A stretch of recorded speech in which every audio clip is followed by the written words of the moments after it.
বৈষম্য বিরোধী ছাত্র আন্দোলনের ডাকে ঢাকা বিশ্ববিদ্যালয়ের টিএসসিতে চলছে গণত্রাণ সংগ্রহ কর্মসূচি। এতে অংশ নিয়েছে দেশের সকল স্তরের মানুষ। শুক্রবার সকাল থেকেই দেখা যায় বিভিন্ন জায়গা থেকে মানুষ টিএসসিতে এসে বিভিন্ন ত্রাণ সামগ্রী দিয়ে যাচ্ছেন। বস্তা ভর্তি চিড়া, মুড়ি, বিস্কুট সহ বিভিন্ন শুকনো খাবার নিয়ে আসছেন তারা। পাশাপাশি রয়েছে লাইফ জ্যাকেট, খাবার স্যালাইনের মতো জরুরি সামগ্রীও। 10-এর লাঠি 1-এর বোঝা। সবাই যদি একটু একটু এগিয়ে আসে, এরা অন্তত আমাদের মতো ইনশাল্লাহ ভালো থাকবে, ভালো এই দুর্যোগ অন্তত তারাও মোকাবেলা করতে পারবে।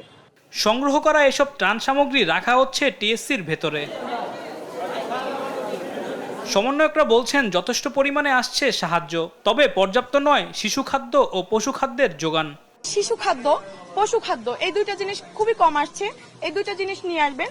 এছাড়া পানি বিশুদ্ধকরণ ট্যাবলেট, এছাড়া আমাদের চার্জার লাইট লাগবে, কয়েল লাগবে, লাইটার লাগবে এবং আশ্রয়স্থলগুলোতে আশ্রয় নেওয়ার জন্য তাদের পাটি লাগবে, আপনারা কিছু পাটি নিয়ে আসবেন। নগদ অর্থ গ্রহণ করা হচ্ছে এই কর্মসূচিতে। টিএসসির বাইরে বসানো হয়েছে নগদ অর্থ সংগ্রহ বুথ। আমাদের যে ত্রাণ সংগ্রহ কর্মসূচি চলছে সেটাকে আপনারা কন্ট্রিবিউট করেন যতটুকু পারেন। আমরা যে ক্রান্তিকাল পার করছি, যে দুর্যোগপূর্ণ সময়টি পার করছি, এটা দেশে বিদেশে সকল ধরনের বাংলাদেশি যারা রয়েছেন তারা ঐক্যবদ্ধভাবে সাপোর্ট করেন।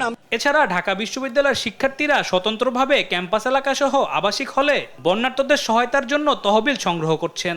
বিভাগে বিভাগেও শিক্ষার্থীরা একই ধরনের কর্মসূচি চালাচ্ছেন। আলিমুজ্জামান সাফওয়ান, দেশ টিভি, ঢাকা।